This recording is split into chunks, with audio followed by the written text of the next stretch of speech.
जिहादी कमांडर्स के कत्ल की पै दर पै वारदातों के बाद आर्मी चीफ आजकल जहां भी जाते हैं बुलेट प्रूफ जैकेट वेस्ट जो भी आपने उसे कहना है वो पहनते। कमांडर्स के सामने भी बैठता है तो ये वेस्ट पहन के बैठता है। ये तो फिर तो ये जीएचक्यू के अंदर की, तो इसमें भी आप देख सकते हैं कि सामने उनके बुलेट प्रूफ ग्लास लगा हुआ है।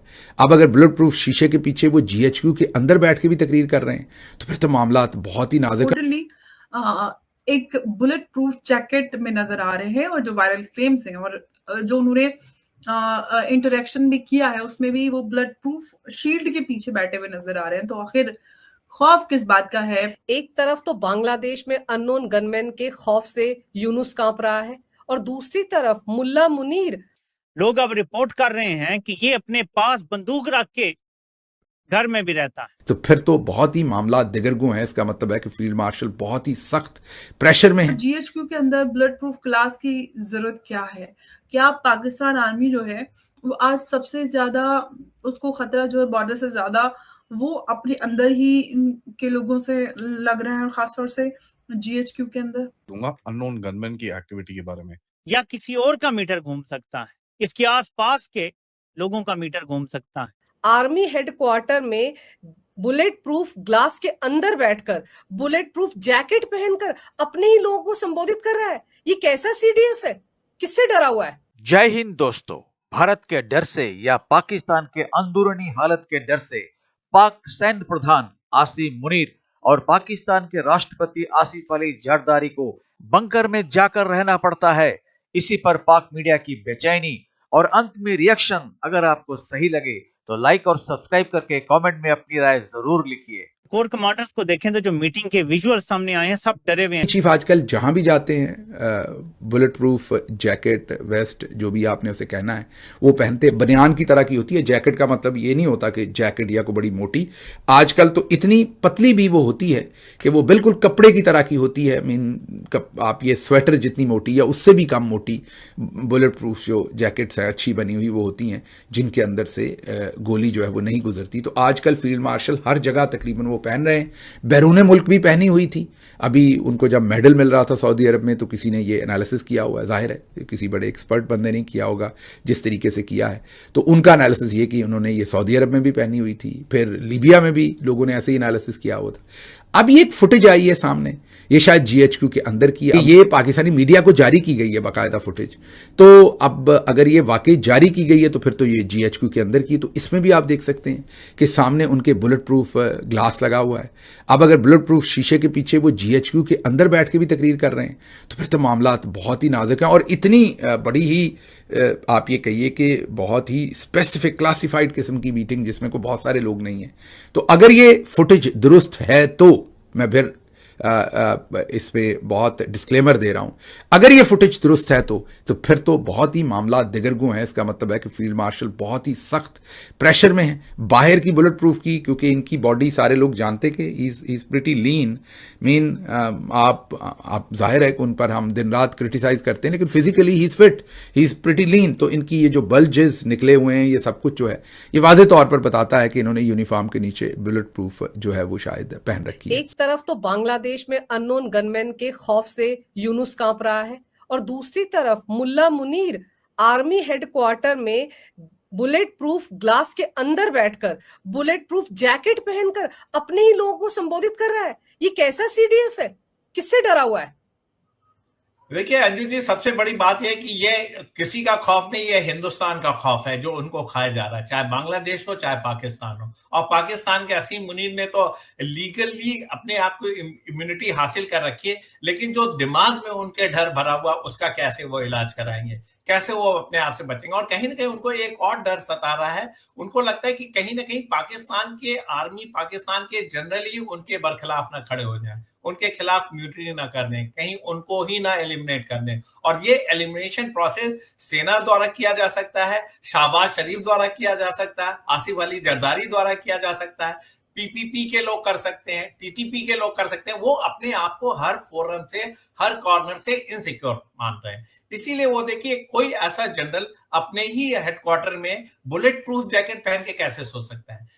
उनका मेंटल स्टेट दिखाता है कि वो कितना घबराए हुए हैं। यानी कि आप तमाम तरीके से लीगल इम्यूनिटी ले लीजिए, आप सीडीएफ 2034 तक बने रहें, लेकिन मौत का खौफ जो आपकी इनसिक्योरिटी है उसका कोई इलाज नहीं है, और ये उनकी कर्मों की वजह से हुआ है। देखिए जो आसिम मुनीर हैं उनका मकसद क्या है, उन्होंने दो काम करने में उनको पारंगत हासिल है। एक तो वो अपने आप को सुरक्षित करते चले जाना और स्ट्रांग बनाते जा रहे हैं, क्योंकि वो दिल से कमजोर है, उनकी सेना कमजोर है, तो लिहाजा उनको क्या चाहिए, कॉन्स्टिट्यूशनल सपोर्ट चाहिए, आपको अपने सियासतदार का सपोर्ट चाहिए, तो वो अपने आप को स्ट्रांग करते जा रहे हैं।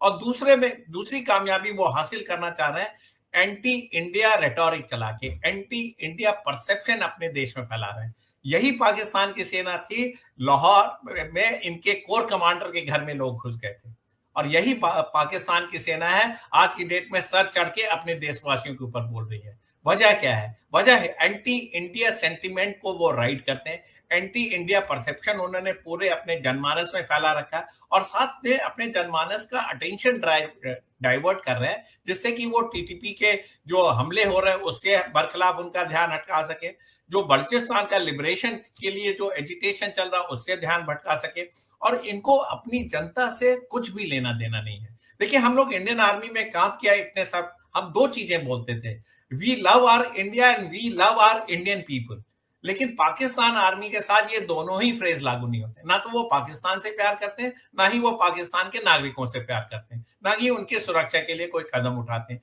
तो वो सिर्फ अपनी इंडिविजुअलिस्टिक अपना ओन ग्राउंड स्ट्रांग कर रहे हैं। बाकी पाकिस्तान में क्या हो रहा है, पाकिस्तान किस दौर से गुजर रहा है, पाकिस्तान के लोगों की सुरक्षा का क्या हाल है, पाकिस्तान के नागरिकों के क्या हालात हैं, उससे उनका कुछ लेना देना नहीं है।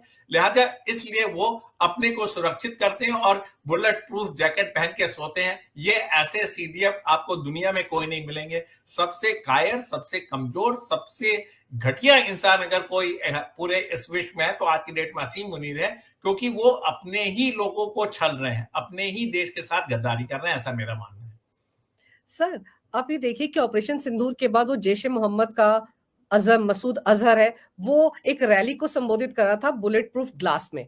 चलिए, वो रैली में था, वहां पर कोई भी आकर उसको उड़ा सकता है, ये डर उसको रहा होगा, लेकिन ये तो आर्मी हेडक्वार्टर के अंदर बुलेट प्रूफ ग्लास के अंदर बैठकर अपने लोगों को संबोधित करता है। तो दोस्तों, भारत द्वारा पाकिस्तान के खिलाफ किए गए ऑपरेशन सिंदूर के बाद से यह देखने को मिल रहा है कि पाकिस्तान के राजनीतिक और सैन्य प्रतिष्ठान में डर और असुरक्षा का माहौल लगातार गहराता जा रहा है। पाकिस्तान में अब कोई भी व्यक्ति, चाहे वह कितना ही बड़ा और प्रभावशाली क्यों न हो, खुद को पूरी तरह सुरक्षित महसूस नहीं कर पा रहा है। सेना के शीर्ष अधिकारियों से लेकर सरकार चलाने वाले बड़े पदाधिकारियों तक सभी लोग एक अनदेखे भय के साए में जीवन जीने को मजबूर दिखाई दे रहे हैं। पाकिस्तान के सबसे ताकतवर सैन्य अधिकारी माने जाने वाले सेना प्रमुख आसिम मुनीर की सुरक्षा व्यवस्था में भी असाधारण बढ़ोतरी देखी गई है। अखबारों और मीडिया रिपोर्ट्स में यह दावा प्रमुखता से छपा कि आसिम मुनीर को सार्वजनिक कार्यक्रमों में बुलेट प्रूफ जैकेट पहनकर और कड़े सुरक्षा घेरों के बीच जाना पड़ रहा है। यह स्थिति अपने आप में इस बात का संकेत मानी जा रही है कि देश के भीतर और बाहर से संभावित खतरों को लेकर गंभीर चिंता मौजूद है।